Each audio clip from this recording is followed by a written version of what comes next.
At 16, my mom sent me to a behavioral rehab because my sister faked a bruise and called me violent.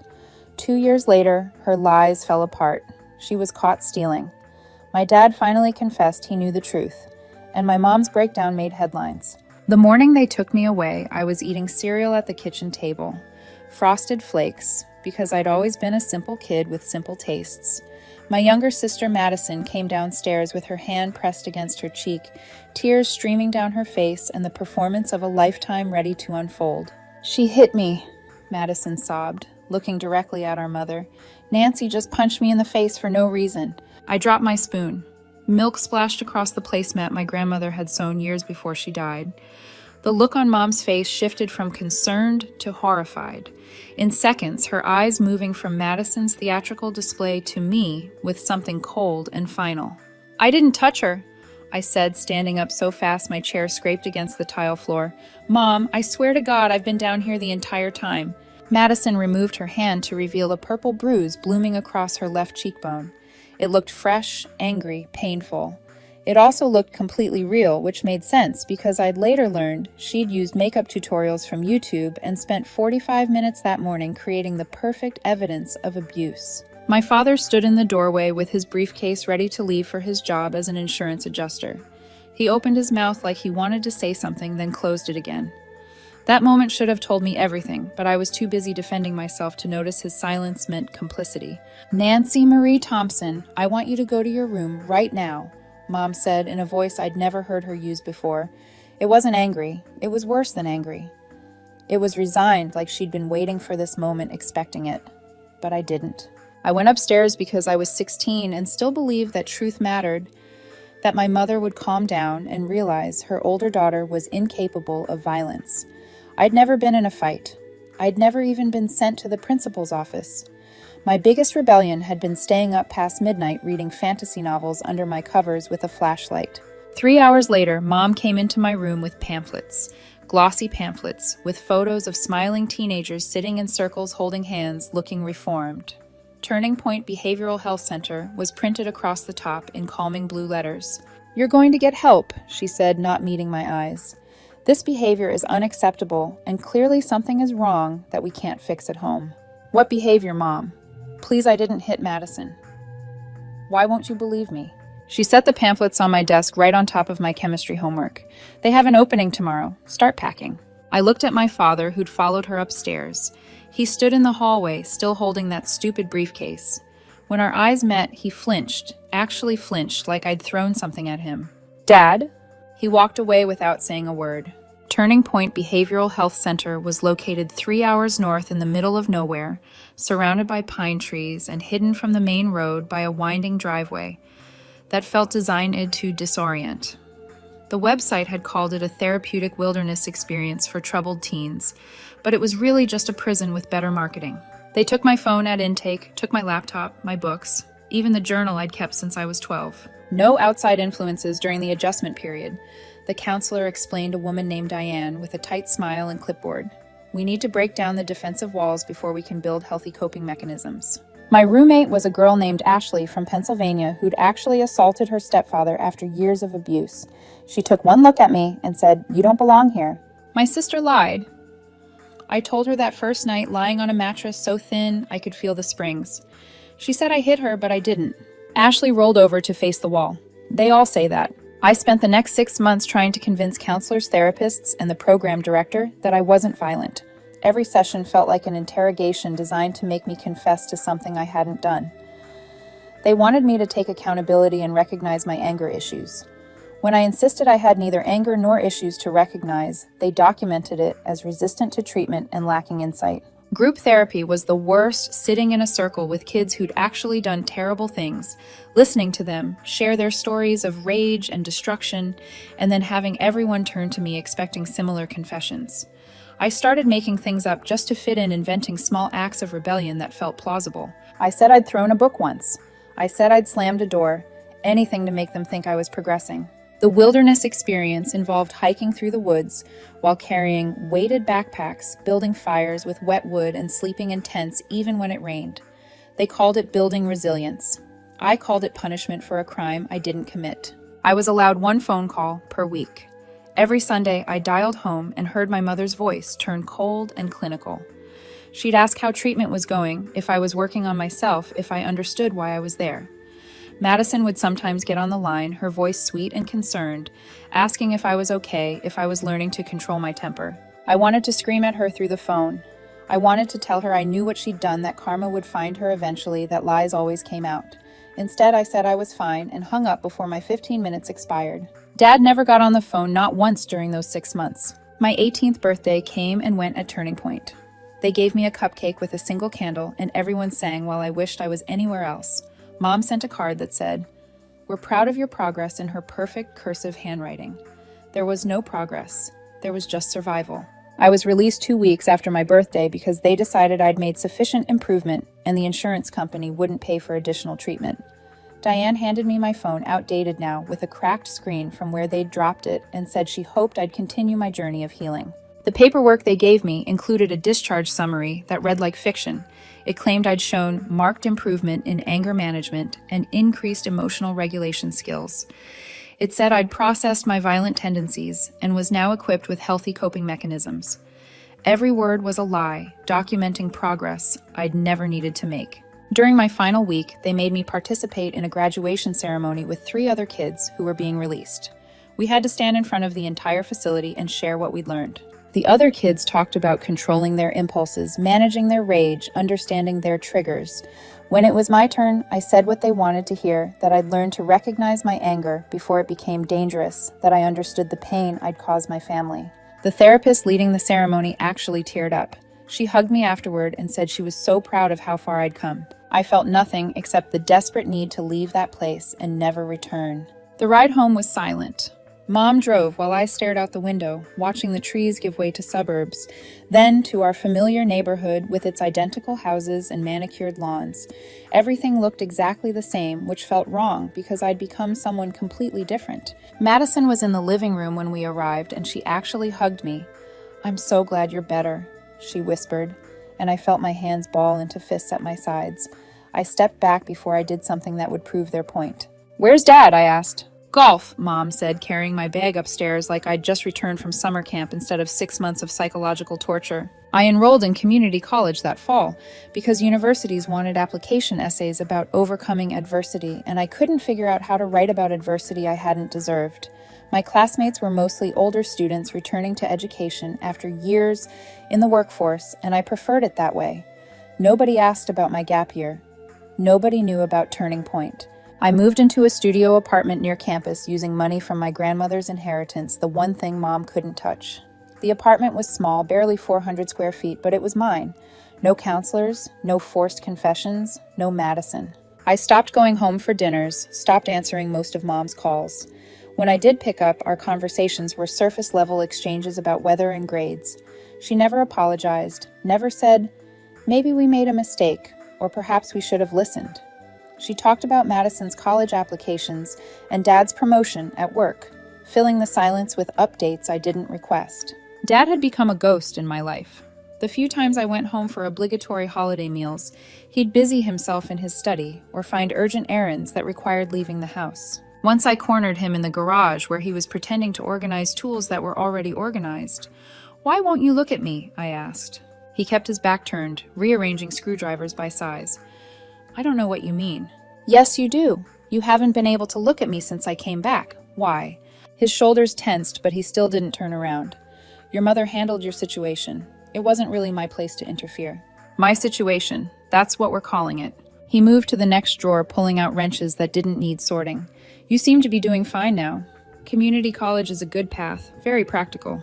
I wanted to grab those wrenches from his hands and demand he face me, but Ashley's voice echoed in my head from one of our late-night conversations at Turning Point Anger. "Just gives them what they expect from you." So instead, I walked away, leaving him alone with his tools and his cowardice. Madison had gotten into a good university about an hour away, not her first choice, but respectable. Mom made a big deal about the acceptance, posting photos on Facebook of Madison, holding her acceptance letter, beaming for the camera. I saw the post because I hadn't unfriended anyone yet, still clinging to some idea that maintaining connections meant something. A mutual friend from high school commented, "So proud of you, Madison. Wish Nancy could have been there for your celebration." I deleted Facebook that night. Christmas that first year back was excruciating.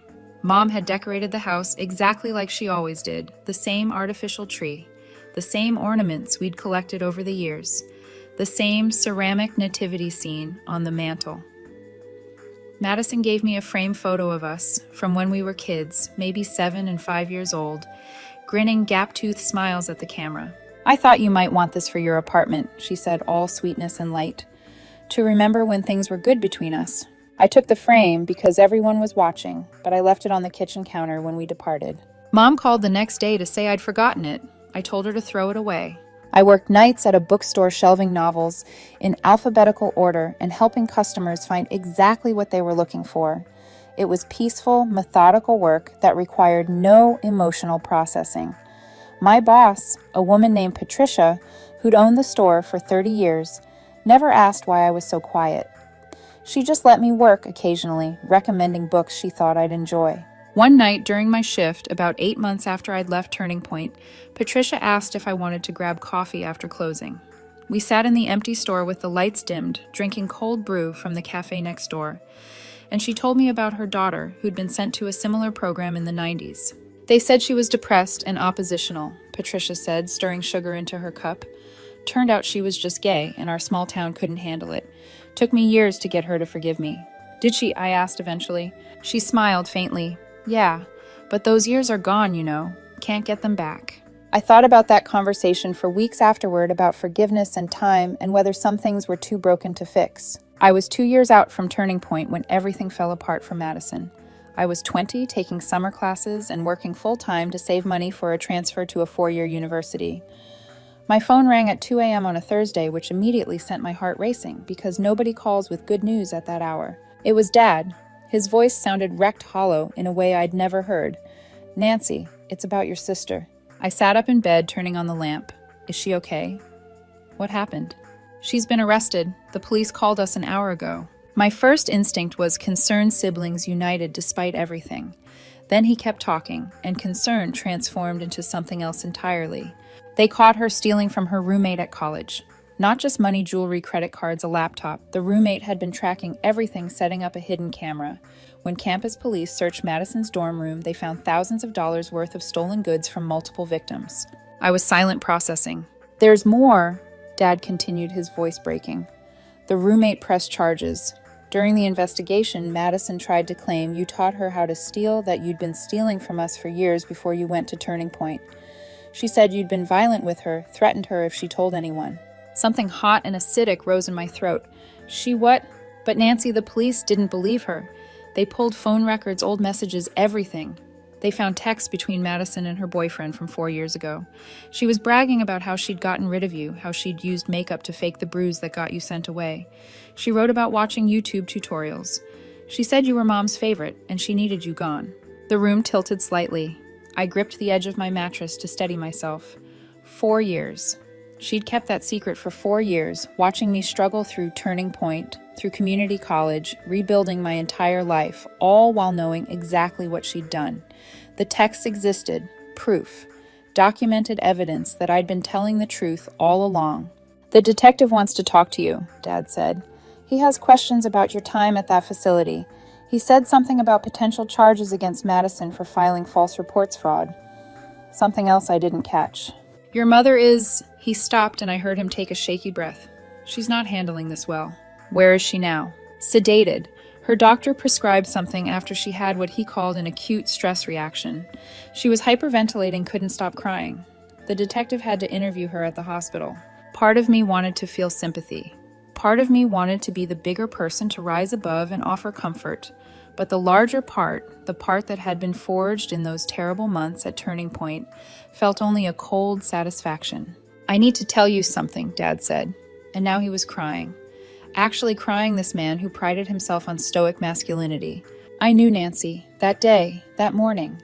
I saw Madison in the bathroom before she came downstairs. She was applying the bruise. I watched her do it through the crack in the door, and I didn't say anything." The phone nearly slipped from my hand. "You what?" "Your mother was so stressed, so overwhelmed with work and her father dying and everything else. Madison had been acting out, getting in trouble at school, and I thought, God, I thought if she could just channel that energy somewhere else, blame you, instead of causing more problems, it would make things easier. I didn't think your mother would actually send you away. I thought she'd just ground you. Have a serious talk. By the time I realized what was happening, you were already at turning point, and I told myself you'd be fine. That it was just a few weeks. It was 6 months, I said flatly. 6 months of my life. I know, and I'm so... I hung up. My hands were shaking so badly I had to set the phone down on my nightstand and press my palms against my thighs. All those sessions at Turning Point. All those counselors telling me to acknowledge my violence, to take responsibility for my actions. All those nights sleeping on that terrible mattress while Ashley cried in the bunk across from me. All of it based on my father watching my sister apply fake bruises and deciding his comfort mattered more than my truth. My father had seen everything. He'd witnessed the crime being committed in real time and chosen silence, not ignorance, active, deliberate silence. He'd let them pack my bags, drive me 3 hours north, and abandon me to strangers who were convinced I was dangerous. He'd avoided my calls every Sunday, couldn't meet my eyes during the few visits they made, and I thought it was disappointment in me. Turned out it was guilt. The phone rang again. I ignored it. It rang 5 more times over the next hour before falling silent. Sleep was impossible. I sat on my bed with the lamp still on, staring at the wall, where I'd hung a poster of a lighthouse on the coast of Maine, somewhere I'd never been but wanted to visit. A place that seemed clean and far away from the wreckage of my family. I kept replaying Dad's confession, hearing the break in his voice and feeling absolutely nothing for him. Whatever sympathy I might have had evaporated the moment he admitted he'd known. The detective called my phone around 7 in the morning. His name was Martinez, and he had the careful, measured tone of someone used to delivering bad news. Miss Thompson, I'm investigating a theft case involving your sister, Madison Thompson. I understand you were sent to a behavioral facility 4 years ago following an accusation she made. I'd like to ask you some questions about that incident. We talked for an hour. He asked about the morning Madison claimed I'd hit her, about my time at Turning Point, about whether I had any suspicions she was lying. I told him everything, the cereal bowl, the bruise that appeared too perfect, Mom's immediate willingness to believe the worst, Dad's silence. I told him about the counselors who tried to make me confess to violence I'd never committed, about the wilderness therapy and forced accountability sessions. Did anyone at Turning Point ever question whether you actually belonged there? Martinez asked. Once, I said. A counselor during my 3rd month asked why there was no history of violence in my school records. No complaints from teachers or other students. But when she brought it up in a staff meeting, the director said that lack of external evidence just proved how good I was at hiding my true nature. After that, she never mentioned it again. Martinez was quiet for a moment. Your sister's phone contained extensive text conversations with her boyfriend at the time. She described exactly how she created the bruise, what tutorial video she used, how long it took. She also wrote that she felt guilty afterward, but was afraid to confess because it had gone too far. How far? I asked. She texted about considering coming clean when you called home crying after the 1st month. Her boyfriend talked her out of it, said you'd probably be fine, and telling the truth would just make everything worse for her. I closed my eyes. There had been witnesses to my truth all along, just locked away in digital archives. No one thought to check. I didn't hear from anyone for 3 days. On the 4th day, my mother showed up at my apartment. I only knew because Patricia called from the bookstore to say a woman claiming to be my mom was there asking for my address. I told Patricia not to give it out, but Mom apparently waited in her car until my shift ended and followed me home. She was sitting on the steps outside my building when I arrived, looking smaller than I remembered. Her hair had more gray in it, and she wasn't wearing makeup, which was unusual. Mom always wore makeup even to the grocery store. Nancy, she said, standing up, please, I need to talk to you. No. Your sister is in serious trouble. The lawyer says she could face actual jail time. And your father? Her voice cracked. He told me what he saw, what he knew.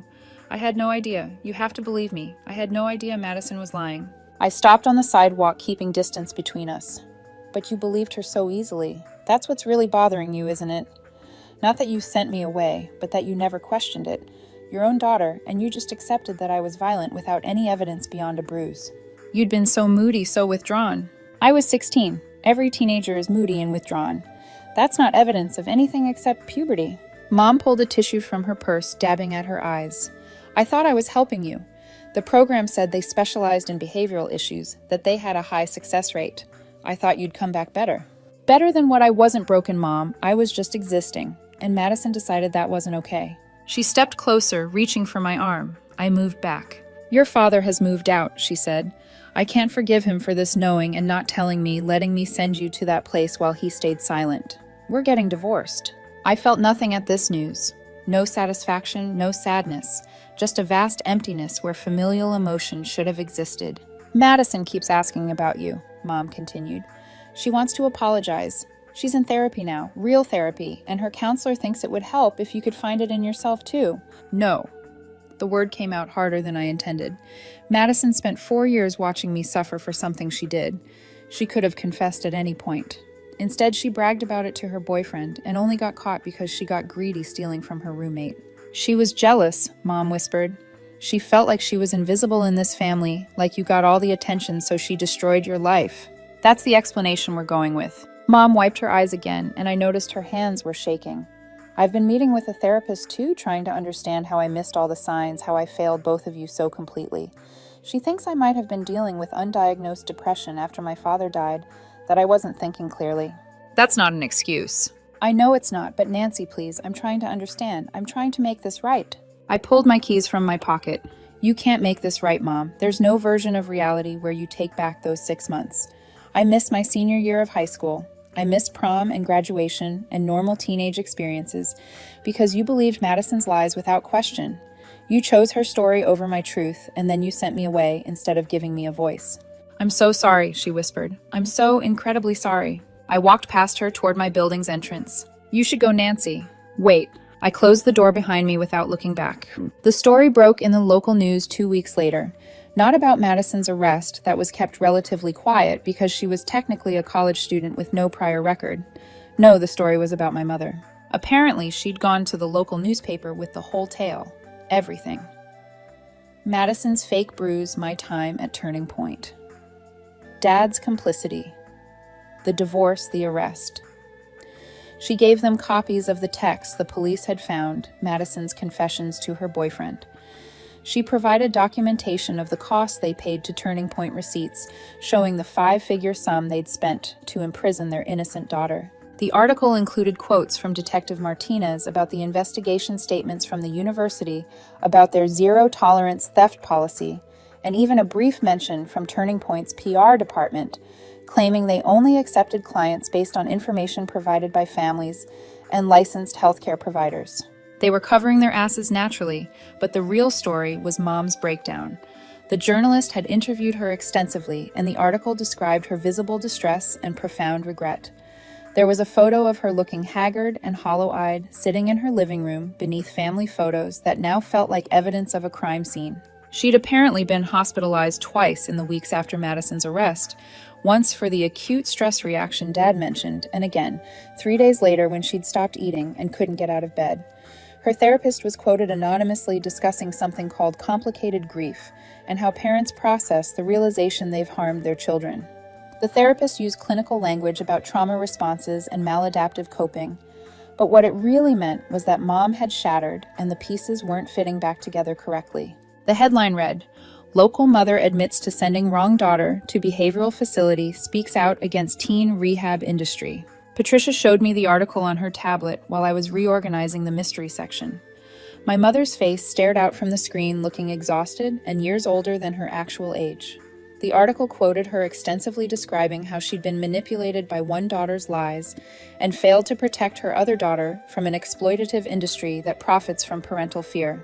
"Is this you?" Patricia asked gently. I couldn't speak, just nodded. The article went on to describe how Mom had been contacted by a law firm interested in building a class action lawsuit against Turning Point and similar facilities, how she'd been meeting with former patients who'd been sent there under false pretenses or kept beyond what was therapeutic, how she'd made it her mission to expose the ways these centers manipulated desperate families. "Your mother is calling for increased regulation of behavioral health facilities," Patricia read aloud. She states, "I sent my daughter Nancy to what I thought was a reputable treatment center, and instead she was imprisoned for something she didn't do. I will spend the rest of my life fighting to make sure no other family makes the same mistakes I did." The article had already been shared hundreds of times on social media. Comments ranged from supportive to vicious. Some people praised Mom for speaking out. Others called her a terrible parent who was trying to absolve herself of guilt through public performance. Someone had started a Facebook group called Justice for Nancy Thompson. Even though I'd never asked for public justice, my phone started ringing constantly. Reporters, producers from daytime talk shows, even a documentary filmmaker who wanted to interview me about troubled teen facilities. I changed my number after the 5th voicemail from a morning show producer who promised it would be healing to tell my story on national television. One producer left a particularly aggressive message saying she'd tracked down Ashley, my former roommate from Turning Point, and Ashley had agreed to participate. Imagine the impact of you two reuniting on camera, the producer gushed. It's exactly the kind of emotional moment our viewers connect with. The thought of Ashley's trauma being packaged as entertainment made me physically ill. I called the producer back only to tell her to leave Ashley alone, that neither of us were interested in becoming poster children for her ratings boost. She tried to argue that we had a responsibility to other victims to speak out. I hung up mid-sentence, but the calls kept coming.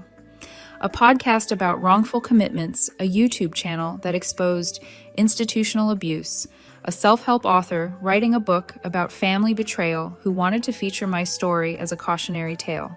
Everyone wanted a piece of my suffering neatly edited and packaged for public consumption. Patricia started screening calls at the bookstore telling reporters I wasn't available for comment.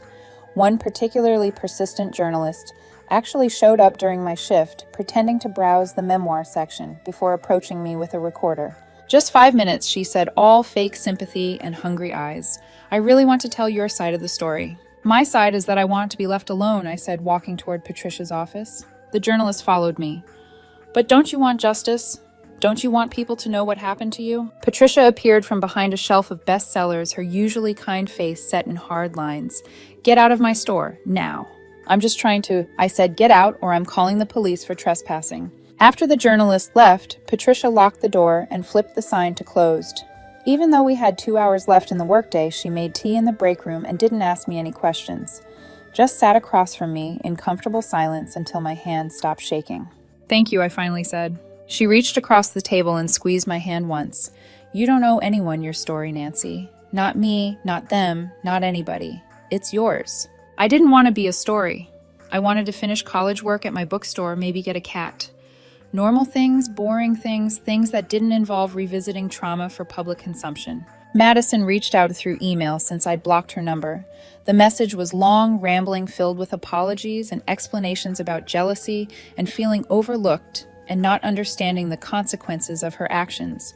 She said she was in intensive therapy 3 times a week.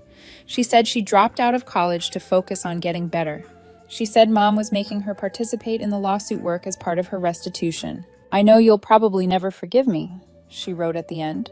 "I don't deserve your forgiveness, but I need you to know that I think about what I did every single day. I destroyed your life because I was selfish and cruel, and I have to live with that forever. I'm so sorry, Nancy. I'm so sorry." I deleted the email without responding. Dad sent letters to my old address. Mom must have given it to him. Patricia forwarded them to me in a bundle after the 5th one arrived at the store. I threw them away without opening any of them. Whatever he had to say, whatever explanations or apologies he crafted, I wasn't interested.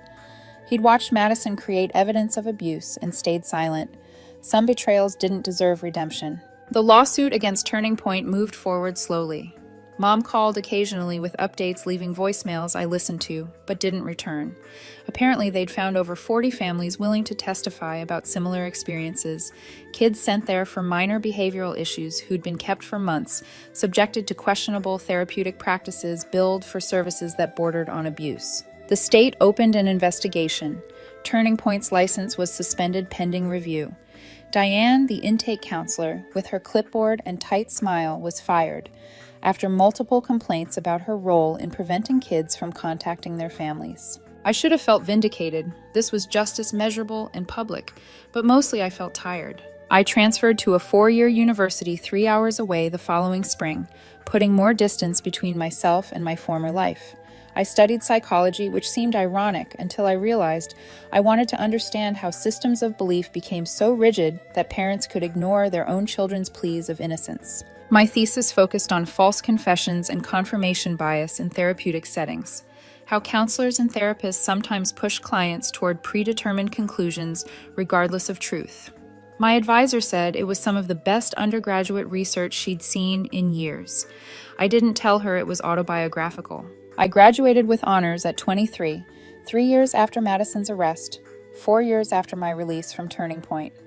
Mom showed up to the ceremony uninvited, sitting in the back row of the auditorium. I spotted her during the processional, but didn't acknowledge her presence. She left before the reception, leaving a card with a check for $5,000 tucked under my windshield wiper. The card said, "Proud of you. Love, Mom." I deposited the check because I wasn't stupid, but I threw away the card. Madison served no jail time. Her lawyer negotiated a plea deal involving restitution, community service, and continued therapy. The college didn't press charges, but she was expelled and banned from campus. Last I heard through Mom's voicemails, she was working at a grocery store and still living at home at 21, her college plans permanently derailed. Sometimes I wondered if I should feel sorry for her if the person I'd been before Turning Point would have found compassion for her situation. But that version of me was gone, replaced by someone harder and less forgiving. I got my master's degree in clinical psychology and started working at a nonprofit that provided free counseling to teenagers in crisis. My first client was a 15-year-old girl whose parents wanted to send her to a behavioral facility because she'd been caught smoking weed. I spent 6 sessions working with the family, helping them understand that punishment wouldn't address the underlying issues, that connection mattered more than correction. They decided to keep her home. Last I heard, she joined the soccer team and was doing fine. Small victories. I'm 28 now. It's been 12 years since Madison painted that bruise on her face, and 8 years since everything fell apart. I live in a different city, work a job I find meaningful, have friends who know nothing about Turning Point unless I choose to tell them. I've dated occasionally, though. Relationships remain difficult when you struggle to trust that people mean what they say. Mom still sends birthday cards every year.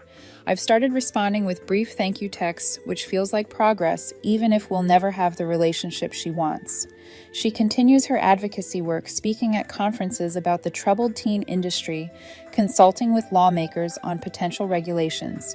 She's made it her full-time mission, this atonement project. I haven't decided if that makes things better or worse. Madison reached out again last year through a mutual acquaintance, asking if I'd be willing to meet for coffee. I said no. Maybe someday I'll feel differently, but not yet. Possibly not ever. Forgiveness isn't something I owe her just because she finally feels guilty about destroying my adolescence. Dad remarried someone from his office. I know this only because Mom mentioned it in one of her voicemails. Her voice tight with something that sounded like vindication. I haven't spoken to him since that phone call when I was 20, and I have no plans to change that. People ask sometimes if I'm angry, if I'm still carrying rage about what happened. The answer is complicated. I'm not consumed by it anymore. Therapy helped with that.